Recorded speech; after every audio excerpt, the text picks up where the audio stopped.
he trained to be a physician. He was in residency, and his attending's like, I don't. He would draw portraits. He would draw portraits of patients while he was with them, and his attending came to him and said, your portraits are very good. I don't think you want to be a doctor though, and he quit. And he became an artist, and he also said that's when his dad started drinking again. So, so it really. Did I screw that up? And you can listen up for a Yeah. So in some of the work that we're talking about today, and then again we'll edit this, so it's just a conversation. One of the, and Robert, you brought this up just before we started. Like one of the things that there was some juice around was this idea of this passionately. Yeah, the passionately held bad fit. So that I first encountered that in my work with you, Justin, and I wondered if you'd start with maybe a quick definition for those unfamiliar with that term. What's the passionately held bad fit, and why is it so important for us to look at? Sure. So the passionately held bad fit is an idea of one of my mentors, a psychiatrist from Washington, D.C., whose name is Stuart Alidort. And he was very interested in the theories of Margaret Mahler and the idea of individuation, not in Jung's sense, but in the sense of the way that children learn how to relate to their early primary caregivers and how they individuate away from that. And so in his work, which he did mostly in groups, he would try to understand people's attunements and fits, literal fits, how children fit on the laps of their parents. And what he found is that there were a lot of early misattunements that happened early in our lives, right. And that those became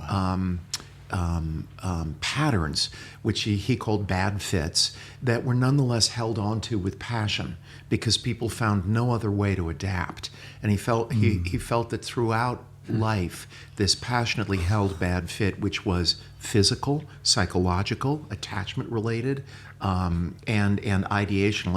It was an entire psychological phenomenon. It was very resistant to extinction. It just kept going on and on and on. Mm-hmm. And the way that I understand the passionately held bad fit is a little bit like, from a Jungian perspective, that it's a toxic myth. It's a myth that doesn't work. It's an adaptation to life that used to work but no longer does. Mm-hmm. So that's the passionately held bad fit, or PHBF.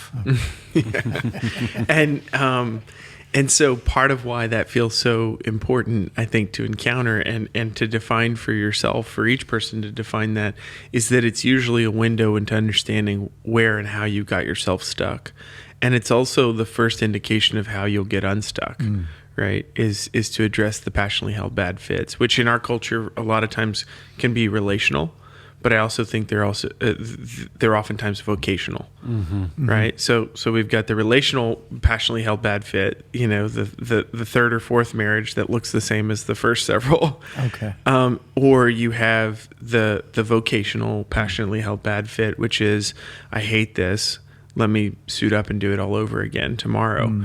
And then do that for 45 more years. And that doesn't work. It's not serving you. It's taking all of your libido, all of your life force to be able to continue to participate in that, and yet you find yourself stuck in it.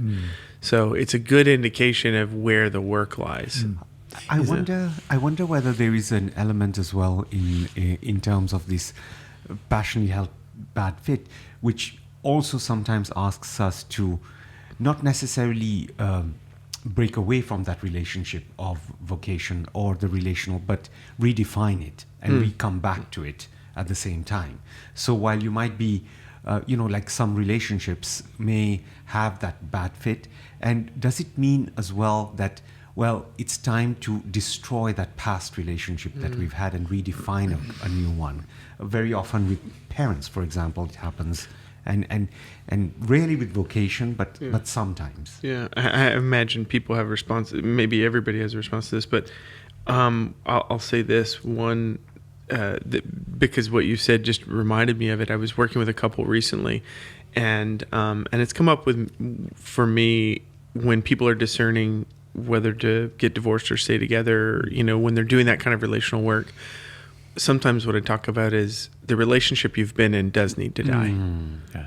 It may not constitute the death of this relationship in marital terms, but the relationship that you've been in and the way that it has worked has to die. And people tend to understand that you can kill off the idea of something or a role expectation or powerful role suction, but it doesn't necessarily constitute the end of the relationship itself. Is part of the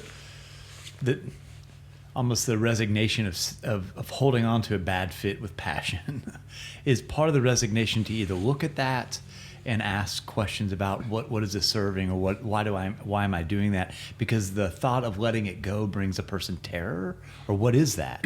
No, there's tremendous fear. Okay. There's tremendous fear, so it gets stuck in the body, it gets stuck in the psyche, and we know that when there's fear, especially a trauma response, a person's ability to generate alternative ways of being is severely limited.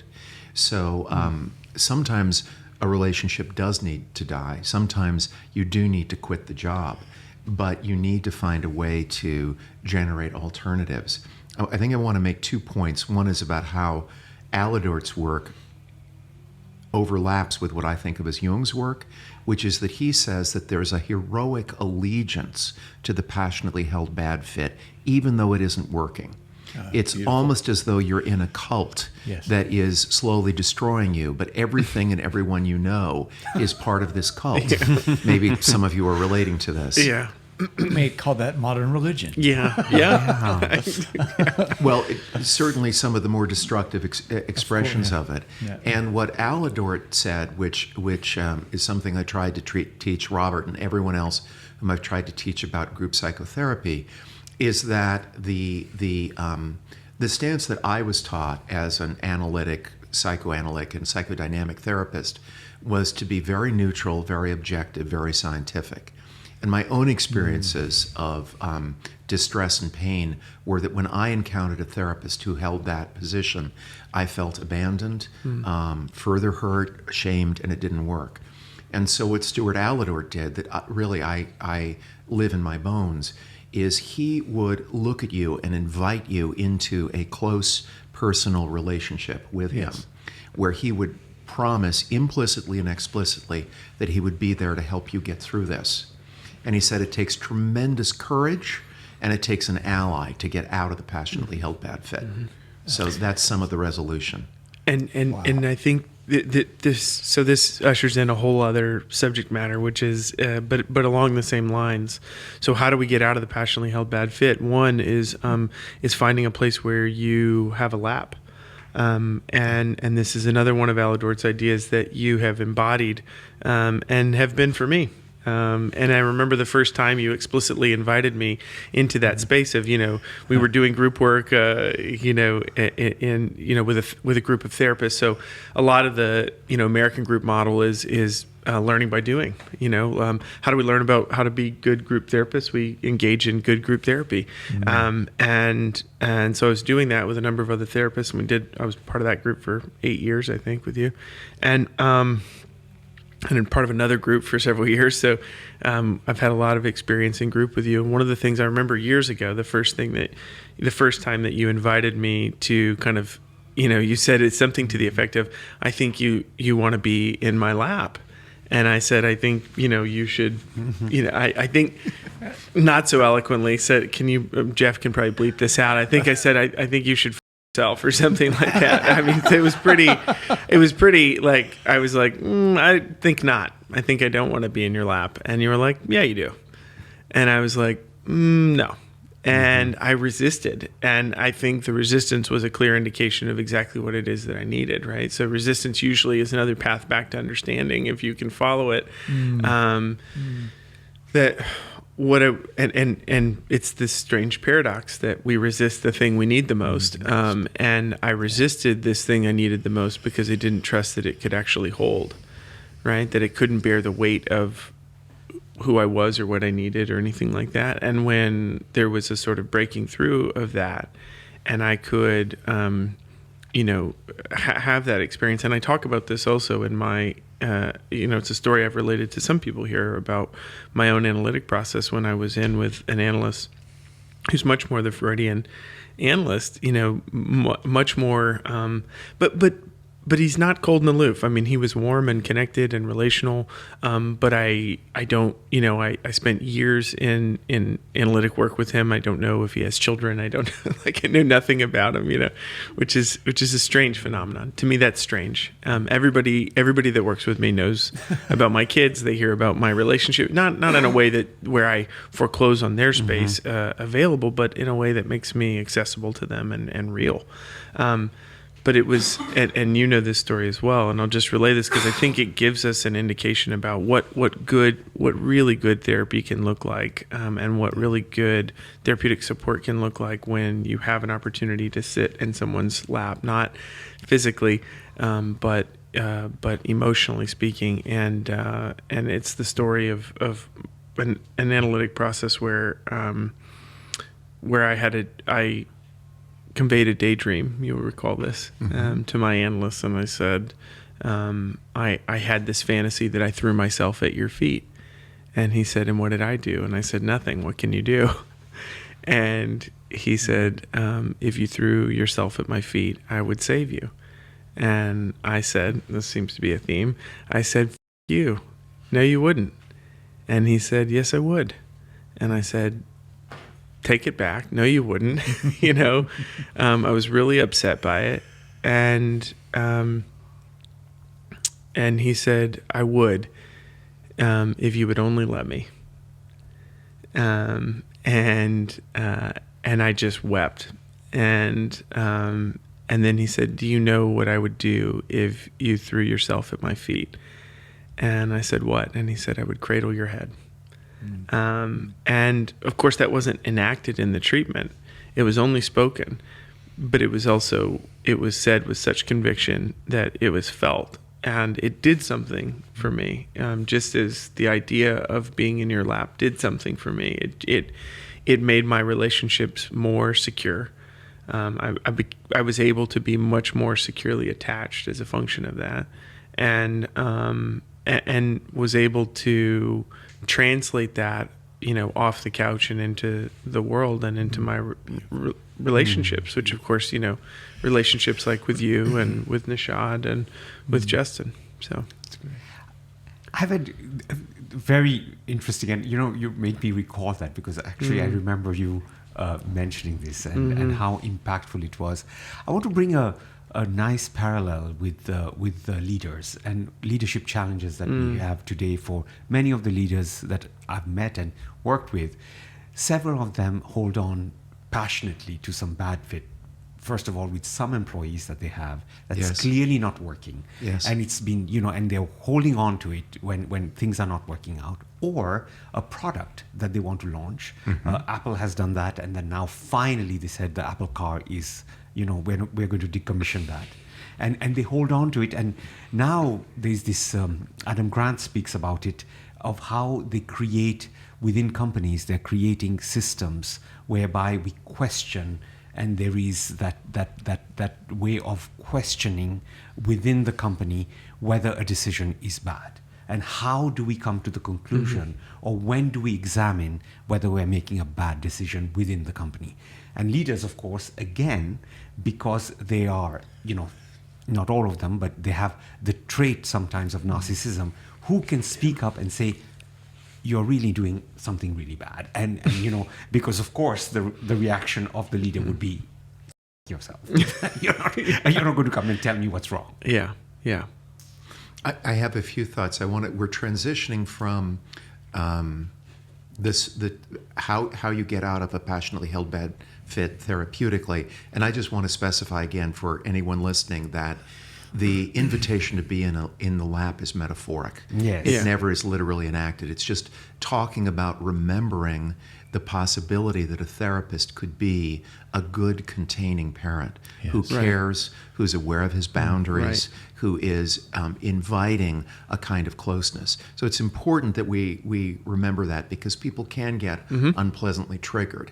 But I think what Robert is talking about, and this, I'll relate this to what you said, Nishad, is the idea that the suggestion that there's vulnerability or dependency that needs to happen, absolutely not.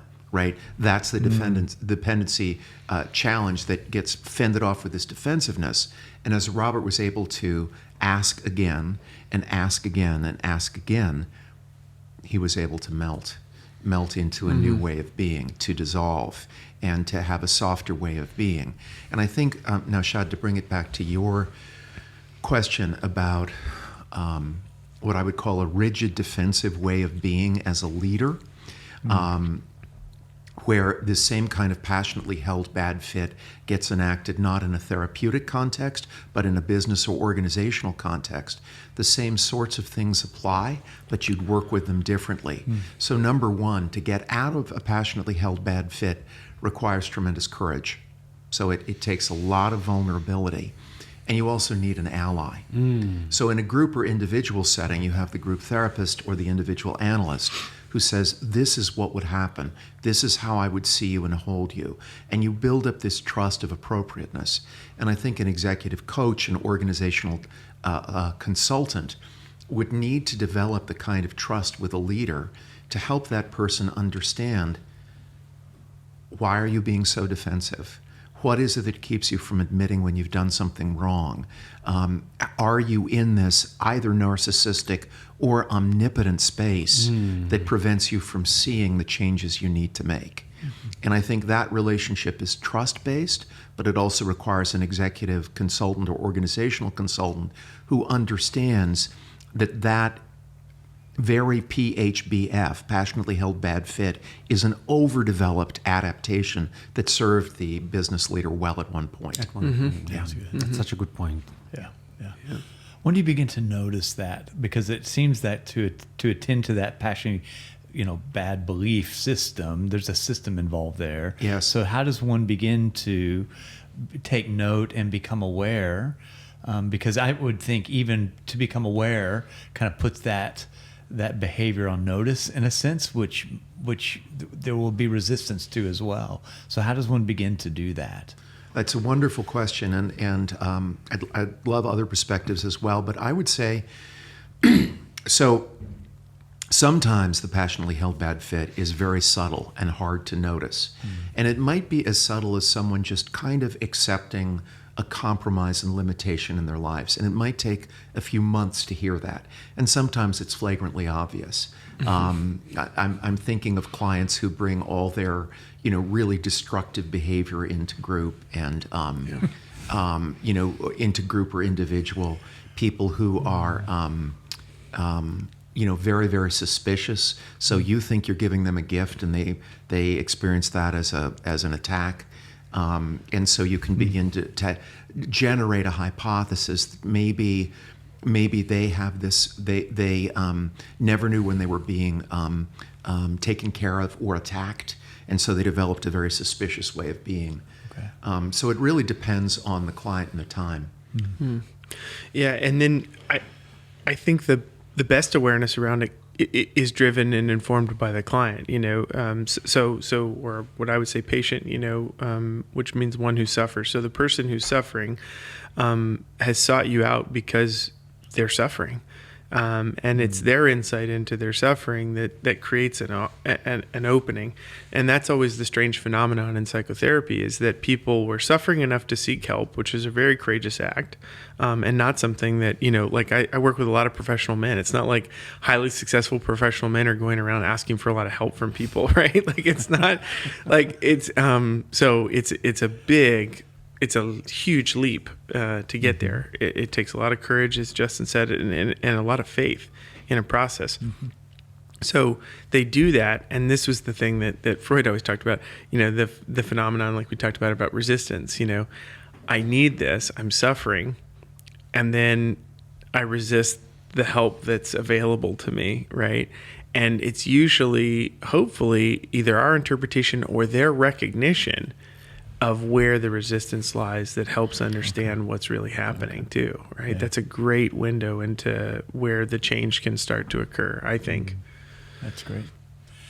So there is a movement from that kind of unconsciousness to consciousness about that. Is that movement seems to be everything in that act, in the movement of individuation.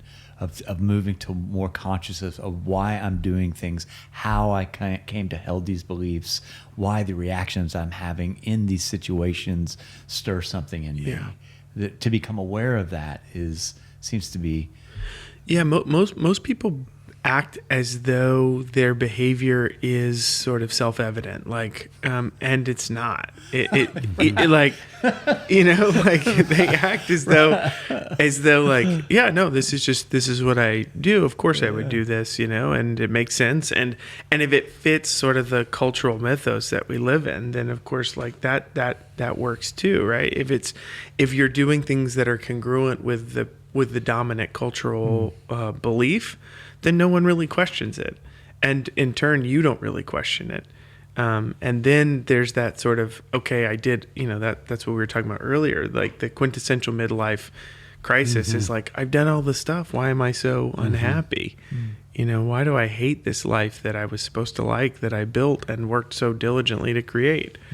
You know, Justin, you mentioned this, and I think that's so true to where the work starts, is that negative experience at some point when you have that, you know, a positive change that you want to make, but really, unfortunately, it's the negative experience at some point where something is not working.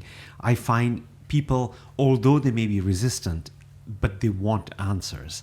And at that point, they become far more receptive to, yes, I must, even though it's painful to listen to, I must examine it. There must be something in there when I come and seek help that provokes this. Well, what I would say, you're referring to what I call the negative vocation. So the vocation, the idea of a vocation is that we get really clear of, in a religious setting, someone might have a vocation to become a nun or a priest or a monk. And then there's this process of discernment, right? You have to decide, you know, is this really my path?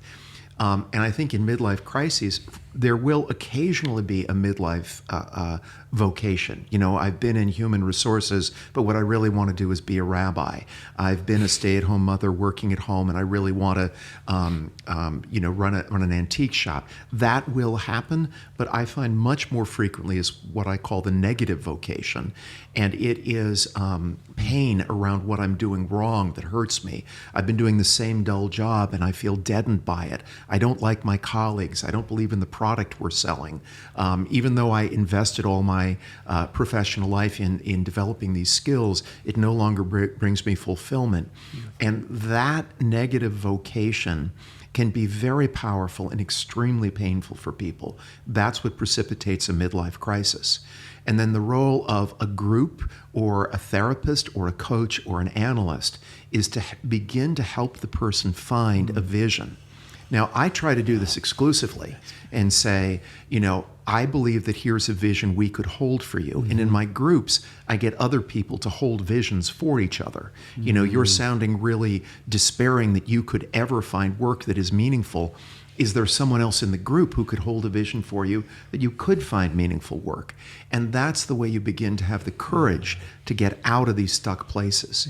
And as people begin to trust that the visions I hold them very modestly. I hold them as a hypothesis. I ask them if they feel good. And if they don't, I let go of them. But I'm planting seeds. And that begins to build the trust to get people out of the stuckness of the midlife crisis. That's beautiful. Yeah, it is. And I'm also recalling, you know, this is why I think I focus so much of my energy and work. Like, you know, anybody that's worked with me, they know that we're going to talk about their vision, their mission, their values. That the values are sort of the guideposts for that vision. But we have to know, we have to be able to hold, you know, create, hold, and maintain a vision, and be willing to sort of radically reimagine it at times. You know, I've created many things, some of which I've had to reimagine even in the midst of, like, even something that was truly a positive vocation for me. At times I've gone, okay, but this, and I'll give you a for example, which was 10 years ago when you and I connected around mentorship. My greatest passion in life, like yours, it's why it's a deep connection we share, is group work. Mm-hmm. And you were like, you're not doing any groups. Did I say that? Yeah, it sounds like me. I mean, I'm a group therapist without any groups, and I'm going.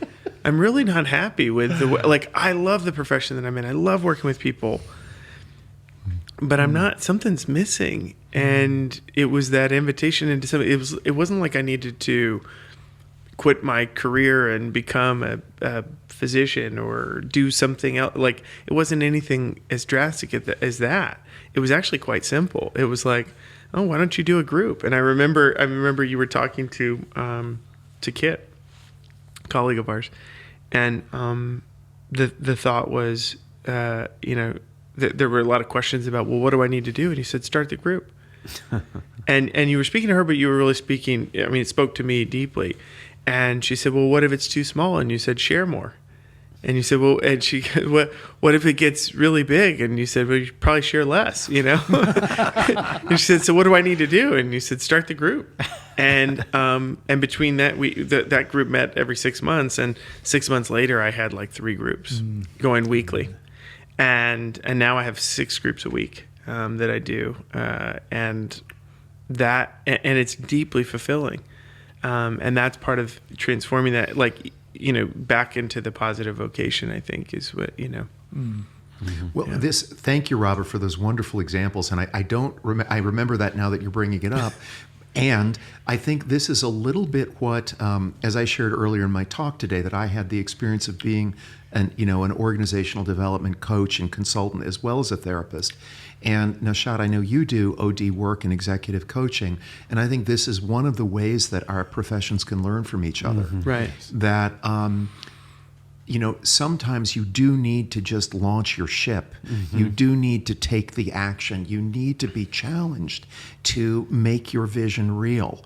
Mm-hmm. And I think that executive coaches can sometimes fail in not having enough insight, not allowing enough time for contemplation and deep understanding. But conversely, sometimes therapists and especially analysts can fail in not realizing that timely action can make a dream real and really help make a life much more satisfying. So I think we can get into a great dialogue about that in our different professions. Absolutely. And this is part of, interestingly, Robert brought that up to me when we were talking about, my growth and my path and what was I going to do and what's the next action and what's the next step. What are we supposed to do next? However small it is, that one small thing that we can do now to bring about the change that we think is going to, maybe change the vocation. We don't need to quit the job immediately or,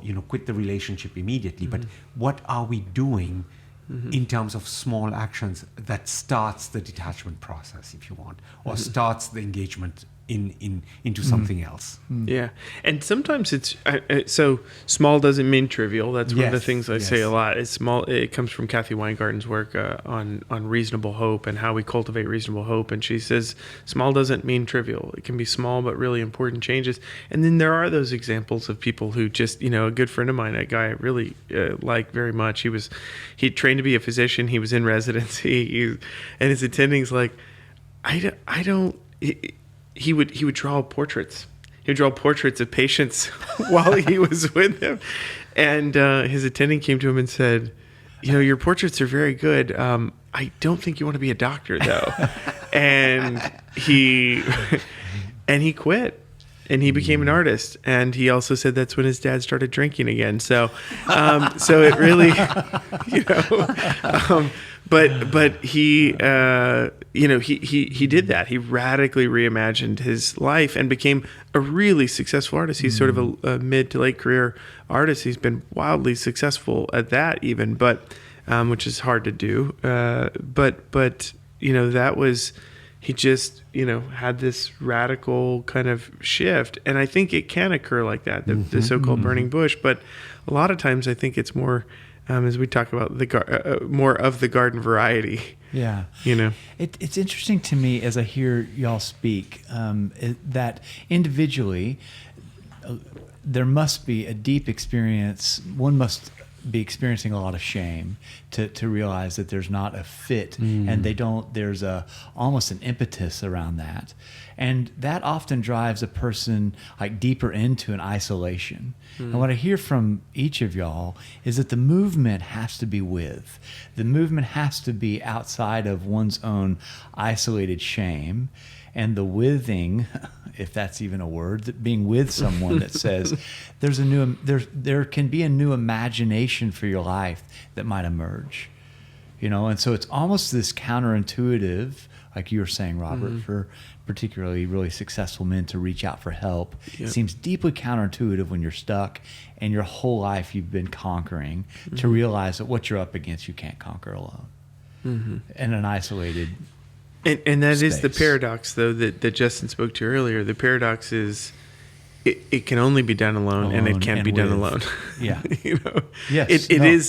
The pursuit of finding yourself, the process of individuation is a pursuit done alone, but it also has to be done in the context of community, right? 100%. I would say, almost always that's the case. Yeah. There are solitary geniuses who create their own work. You don't want to hang out with those guys on a party, though. You do not want to hang out with those dudes on a weekend. but the examples we're seeing, and Robert's is beautiful, is that this idea we were talking this morning about what is libido, what is life energy, and how does it relate to individuation. So here's a physician in training at a residency. I don't know how this person had time, who's doing these beautiful portraits. So there are two elements here to this story. This is almost like a dream. One is I can't stop drawing these portraits. Right? So there's some energy that's driving towards something, which is like a burning bush or a vocation. But the other, there's like a benevolent spirit there in the other person who says, do you really want to be a doctor? That's great. Right? And then the third element is someone listened. So sometimes it does just happen that someone says, at age 6, I knew I wanted to write books, be a nurse, be a bicycle athlete, be a gardener, whatever it is, and they pursue that. But much more frequently, we bump around through the world with these little benevolent encounters, hopefully, that help us. Now, the tragedy is, on the other side of it, especially in cultures and at times and among people where there's more fear, more of a sense of scarcity, more of a tradition of cultural rigidity, that the message you would get is exactly the opposite.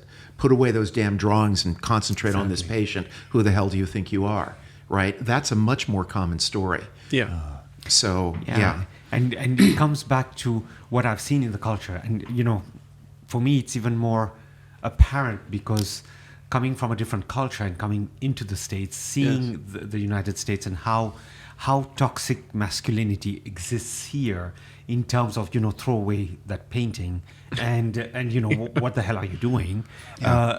Because there is that image of what a masculine energy is supposed to produce in terms of wealth and protection, and what does that look like here? Yes. And then, and that ourselves, this toxic masculine energy comes to haunt us when we have to make these deep decisions on whether this is working for us or not. Mm-hmm. Yeah, and I think that speaks to some way in which we can sacrifice a personal vision to promote the cultural myth. Mm-hmm. That creates a lot of suffering for people. And one of the things, and it's another example that comes from my encounters with you, Justin, which is that you were explicit in stating that you had an idea of a vision for me. Mm-hmm. Explicit in that, right? And for each person in that long-term group work, in the way that we encountered it, it was the idea of I have a vision for you. Now, it has to be co-created. It has to be collaborative. It needs to. You have to have their buy-in. It can't be my vision thrust upon them, because otherwise that's an enactment of a very familiar pattern, in which they're just living out somebody else's expectations, and that's how we got here in the first place. So it has to be, I think, encountered with great care. that you can promote the idea of a vision, but create a kind of co-created space where some imaginal space where they can begin to see that a vision is an important aspect of this, because to lack that is to remain stuck. And I do remember that moment, and I want to point out that my experience of it was that I was very carefully attending to your woundedness and your aspiration.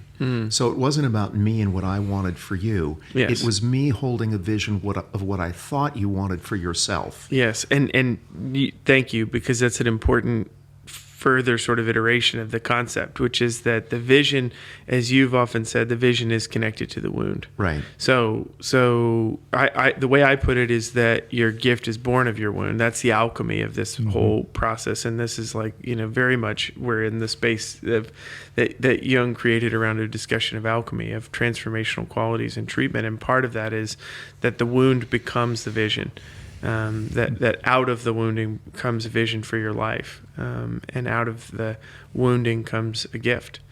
And I also want to, I mean, that's exactly right. Out of the wounding, kind of, you go the opposite place from the wounding and you begin to see what a vision might be. I also want to make clear that I hope you felt free to reject it, modify it at any time, that it really was yours. Yeah, my problem was never rejecting it. My problem was Right. My problem was accepting it. Okay. And then so it was, which I think is important to understand and appreciate too, that some people differ greatly in that way. A lot of people struggle to feel they could reject that.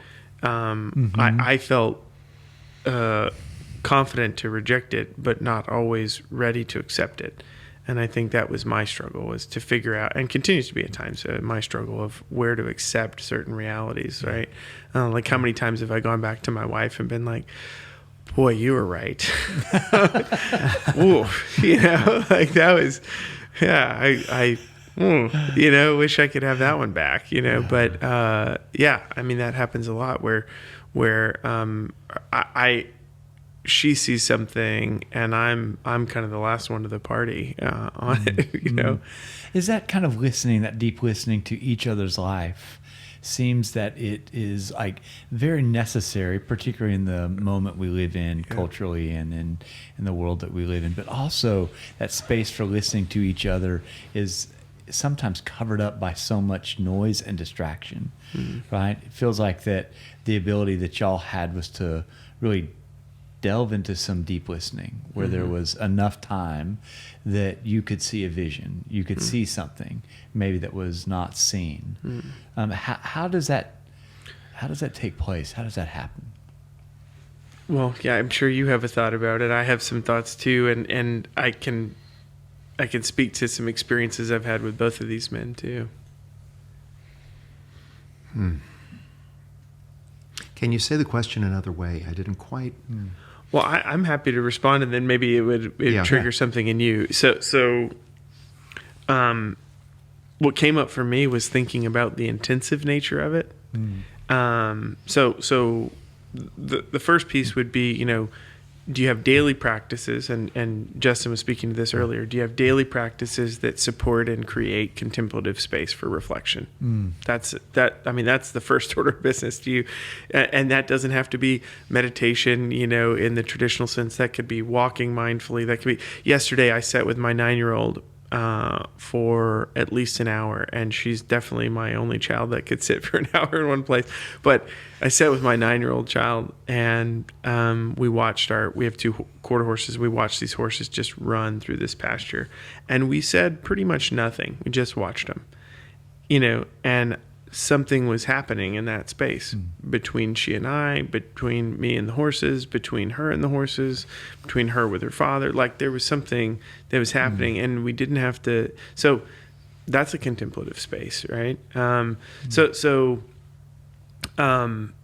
we have to have daily practices, but then what you and I have done and endeavored to do, and Nishad's been party to this, and it was really in many ways born out of the experience I had over many years with you, Justin, which is creating the retreat space, where you separate from life as you know it, you endeavor to encounter something intense and meaningful, and you kind of go through the narrative arc of a rite of passage or a heroic journey of sorts over the course of several days.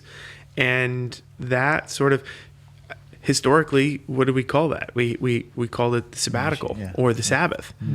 You know, people that honor the idea of a Sabbath or take the space to have a sabbatical.